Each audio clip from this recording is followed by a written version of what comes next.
Dealing with Dragons, Book 1 of the Enchanted Forest Chronicles, by Patricia C. Wrede. Chapter 1, in which Cimorene refuses to be proper and has a conversation with a frog. Linderwall was a large kingdom just east of the Mountains of Mourning, where philosophers were highly respected and the number 5 was fashionable. The climate was unremarkable. The knights kept their armor brightly polished, mainly for show. It had been centuries since a dragon had come east. There were the usual periodic problems with royal children and uninvited fairy godmothers, but they were always the sort of thing that could be cleared up by finding the proper prince or princess to marry the unfortunate child a few years later. All in all, Linderwall was a very prosperous and pleasant place. Cimorene hated it. Cimorene was the youngest daughter of the king of Linderwall, and her parents found her rather trying. Their first 6 daughters were perfectly normal princesses, with long golden hair and sweet dispositions, each more beautiful than the last. Cimorene was lovely enough, but her hair was jet black, and she wore it in braids instead of curled and pinned like her sisters. And she wouldn't stop growing. Her parents were quite sure that no prince would want to marry a girl who could look him in the eye instead of gazing up at him becomingly through her lashes. As for the girl's disposition, well, when people were being polite, they said she was strong-minded. When they were angry or annoyed with her, they said she was stubborn as a pig. The king and queen did the very best they could. They hired the most superior tutors and governesses to teach Cimorene all the things a princess ought to know. Dancing, embroidery, drawing, and etiquette.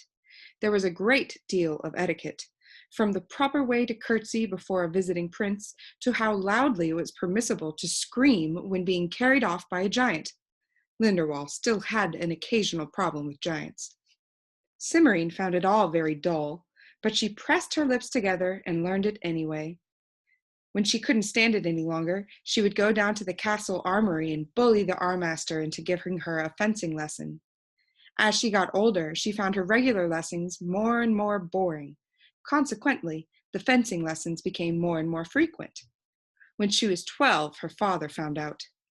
"Fencing is not proper behavior for a princess," he told her, in the gentle but firm tone recommended by the court philosopher.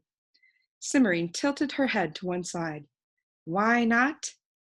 It's simply not done." Cimorene considered. "Aren't I a princess?" "Yes, of course you are, my dear," said her father with relief. He had been bracing himself for a storm of tears, which was the way his older daughters reacted to reprimands. "Well, I fence," Cimorene said, with an air of one delivering an unshakable argument. "So it is too done by a princess." "That doesn't make it proper, dear," put in her mother gently. "Why not?" "It simply doesn't," the queen said firmly, and that was the end of Cimorene's fencing lessons. When she was 14, her father discovered that she was making the court magician teach her magic. "How long has this been going on?" he asked warily when she arrived in response to his summons. "Since you stopped my fencing lessons," Cimorene said. "I suppose you're going to tell me it isn't proper behavior for a princess." "Well, yes, it isn't proper."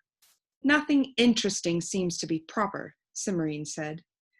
"You might find things a little more interesting if you applied yourself a little more, dear," Cimorene's mother said. "I doubt it," Cimorene muttered, but she knew better than to argue with her mother when she used that tone of voice. And that was the end of the magic lessons. The same thing happened over the Latin lessons from the court philosopher, the cooking lessons from the castle chef, the economics lessons from the court treasurer, and the juggling lessons from the court minstrel. Cimorene began to grow rather tired of the whole business. When she was 16, Cimorene summoned her fairy godmother. "Cimorene, dear, this sort of thing really isn't done," the fairy said, fanning away the scented blue smoke that had accompanied her appearance. "People keep telling me that," Cimorene said. "You should pay attention to them, then," her godmother said irritably. I'm not used to being hauled away from my tea without warning, and you aren't supposed to call me unless it's a matter of utmost importance to your life and future happiness. It is of utmost importance to my life and future happiness, Cimorene said. Oh, very well. You're a bit young to have fallen in love already. Still, you always have been a precocious child. Tell me about him. Cimorene sighed. It isn't a him. Enchanted is he, the fairy said with a spark of interest. A frog, perhaps? That used to be quite popular, but it seems to have gone out of fashion lately. Nowadays, all the princesses are talking birds or dogs or hedgehogs. No, no, no, I'm not in love with anyone. Then what exactly is your problem? The fairy said in exasperation. This, Cimorene gestured at the castle around her. Embroidery lessons and dancing and being a princess. My dear Cimorene, the fairy said, shocked. It's your heritage. It's boring. Boring. The fairy did not appear to believe what she was hearing. Boring.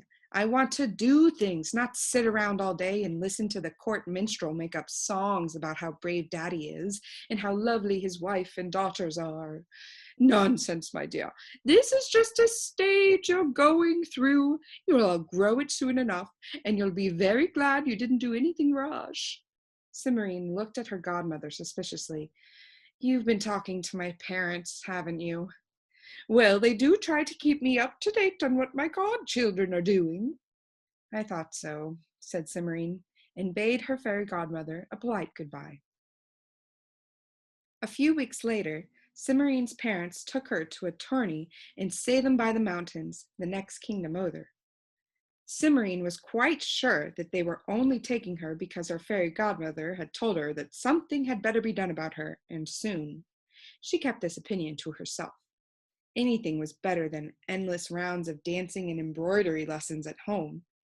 Cimorene realized her mistake almost as soon as they reached their destination, for the king of Salem by the Mountains had a son. He was a golden-haired, blue-eyed, and exceedingly handsome prince, whose duties appeared to consist entirely of dancing attendance on Cimorene. Isn't he handsome? Cimorene's lady-in-waiting sighed. Yes, Cimorene said without enthusiasm. Unfortunately, he isn't anything else. Whatever do you mean? The lady-in-waiting said in astonishment. He has no sense of humor, he isn't intelligent, he can't talk about anything except tourneys, and half of what he does, he says he gets wrong. I'm glad we're only staying 3 weeks. I don't think that I could stand to be polite for him for that much longer. But what about your engagement? The lady-in-waiting cried, horrified. What engagement? Cimorene said sharply. The lady-in-waiting tried to mutter something about a mistake, but Cimorene put up her chin in her best princess fashion and insisted on an explanation. Finally, the lady-in-waiting broke down. I overheard their majesties discussing it yesterday. She sniffled into her handkerchief. The stipulations and covenants and contracts and settlements have all been drawn up, and they're going to sign them the day after tomorrow and announce it on Thursday.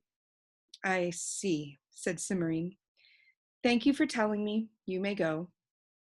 The lady-in-waiting left, and Cimorene went to see her parents. They were annoyed and a little embarrassed to find that Cimorene had discovered their plans, but they were still very firm about it. We were going to tell you tomorrow when we signed the papers, her father said. We knew you'd be pleased, dear, her mother said, nodding. He is such a good-looking boy. But I don't want to marry Prince Thorindril, Cimorene said. Well, it's not exactly a brilliant match, Cimorene's father said, frowning. But I didn't think you'd care how big his kingdom is. It's the prince I don't care for, Cimorene said. That's a great pity, dear, but it can't be helped, Cimorene's mother said placidly. I'm afraid it isn't likely that you'll get another offer. Then I won't get married at all. Both her parents looked slightly shocked. My dear Cimorene, said her father, that's out of the question. You're a princess, It simply isn't done. I'm too young to get married. Your great aunt Rose was married at 16, her mother pointed out. One really can't count all those years she spent asleep under that dreadful fairy's curse. I won't marry the Prince of Sathan by the Mountains, Cimorene said desperately. It isn't proper. What? Said both her parents together. He hasn't rescued me from a giant or an ogre or freed me from a magic spell, Cimorene said. Both her parents looked uncomfortable. Well, no, said Cimorene's father. It's a bit late to start arranging it, but we might be able to manage something. I don't think it's necessary, Cimorene's mother said. She looked reprovingly at Cimorene. You've never paid attention to what wasn't or wasn't suitable before, dear. You can't start now. Proper or not, you will marry Prince Thranduil 3 weeks from Thursday. But mother, I'll send the wardrobe mistress to your room to start fitting you for your bride clothes, Cimorene's mother said firmly, and that was the end of the conversation. Cimorene decided to try a more direct approach. She went to see Prince Thranduil. He was in the castle armory looking at swords. Good morning, princess, he said when he finally noticed Cimorene. Don't you think this is a lovely sword? Cimorene picked it up. The balance is off. I believe you're right, said Thranduil after a moment's study. Pity, now I'll have to find another. Is there something I can do for you? Yes, said Cimorene. You cannot marry me. What? Thranduil looked confused. You don't really want to marry me, do you? Cimorene said coaxingly. Well, not exactly, Thranduil replied. I mean, in a way, that is, oh, good, Cimorene said, correctly interpreting his muddled reply as, no, not at all. Then you'll tell your father you don't want to marry me? I couldn't do that, Thranduil said, shocked. It wouldn't be right. Why not? Cimorene demanded crossly. Because princes just don't do that. Then how are you going to keep from marrying me? I guess I won't be able to, Thranduil said, after thinking hard for a moment. How do you like that sword over there, the one with the silver hilt? Cimorene left in disgust and went out to the castle garden. She was very discouraged. It looked as if she were going to marry the Prince of Sathan by the Mountains, whether she wanted to or not. I'd rather be eaten by a dragon, she muttered. That can be arranged, said a voice from beside her left slipper. Cimorene looked down and saw a small green frog looking up at her. I beg your pardon. Did you speak? She asked. You don't see anyone else around, do you? Said the frog. Oh, said Cimorene. She'd never met a talking frog before. Are you an enchanted prince? She asked, a little doubtfully. No, but I've met a couple of them. And after a while you pick up a few things, said the frog. Now, why is it that you want to be eaten by a dragon? My parents want me to marry Prince Thranduil, Cimorene explained. And you don't want to? Sensible of you, said the frog. I don't like Thranduil. He used to skip rocks across the top of my pond. They always sank into my living room. I'm sorry, Cimorene said politely. Well, said the frog, what are you going to do about it? Marrying Thranduil? I don't know. I've tried talking to my parents, but they won't listen, and neither will Thranduil. I didn't ask what you'd said about it, the frog snapped. I asked what you're going to do. 9 times out of 10, talking is a way to avoid doing things. What kind of things would you suggest? Cimorene said, stung. You could challenge the prince to a duel, the frog suggested. He'd win, Cimorene said. It's been 4 years since I've been allowed to do any fencing. You could turn him into a toad. I never got past invisibility in my magic lessons, Cimorene said. Transformations are advanced study. The frog looked at her disapprovingly. "Can't you do anything?" "I can curtsy," Cimorene said disgustedly. "I know 17 different county dances, 9 ways to agree with an ambassador from Cathay without actually promising him anything, and 143 embroidery stitches. And I can make Cherry's Jubilee." "Cherry's Jubilee?" asked the frog, and snapped at a passing fly. "The castle chef taught me, before father made him stop," Cimorene explained. The frog munched briefly, then swallowed and said, "I suppose there's no help for it. You'll have to run away." "Run away?" Cimorene said. "I don't like that idea. Too many things could go wrong." "You don't like the idea of marrying Prince Thorindril either," the frog pointed out. "Maybe I can think of some other way of getting married?" The frog snorted. "Such as?" Cimorene didn't answer, and after a moment the frog said, "I thought so. Do you want my advice or not?" "Yes, please," said Cimorene. After all, she didn't have to follow it. "Go to the main road outside the city and follow it away from the mountains," said the frog. "After a while, you will come to a small pavilion made of gold, surrounded by trees made of silver with emerald leaves. Go straight past it without stopping, and don't answer if anyone calls out to you from the pavilion. Keep on until you reach a hovel. Walk straight up to the door and knock 3 times. Then snap your fingers and go inside. You'll find some people there who can help you out of your difficulties if you're polite about asking and they're in the right mood. And that's all." The frog turned abruptly and dove into the pool. "Thank you very much," Cimorene called after it, thinking that the frog's advice sounded very odd indeed. She rose and went back into the castle. She spent the rest of the day being fitted and fussed over by her ladies-in-waiting until she was ready to scream. By the end of the formal banquet, at which she had sit next to Prince Thorindril and listened to endless stories of his prowess in battle, Cimorene was more than ready to take the frog's advice. Late that night, when most of the castle was asleep, Cimorene bundled up 5 clean handkerchiefs in her best crown. Then she dug out her notes she had taken during her magic lessons and carefully cast a spell of invisibility.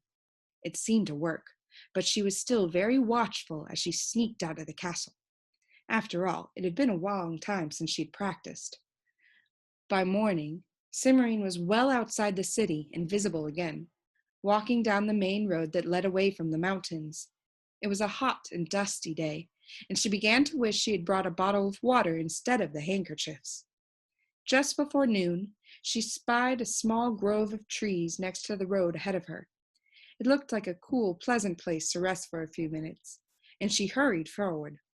When she reached the grove, however, she saw that the trees were made of the finest silver, and their shining green leaves were huge emeralds. In the center of the grove stood a charming pavilion made of gold and hung with gold curtains. Cimorene slowed down and looked longingly at the cool shade beneath the trees. Just then, a woman's voice called out from the pavilion, "My dear, you look so tired and thirsty. Come and sit with me and share my luncheon." The voice was so kind and coaxing that Cimorene took steps towards the edge of the road before she remembered the frog's advice. "Oh no," she thought to herself, "I am not going to be caught this easily." She turned without saying anything and hurried along down the road. A little farther on, she came to a tiny, wretched-looking hovel made of cracked and weathered gray boards.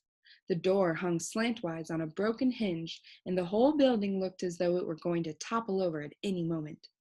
Cimorene stopped and stared doubtfully at it, but she had followed the frog's advice this far, and she thought it would be silly to stop now. So she shook off the dust from her skirts and put on her crown so as to make a good impression. She marched up to the door, knocked 3 times, snapped her fingers, just as the frog had told her. Then she pushed open the door and went in.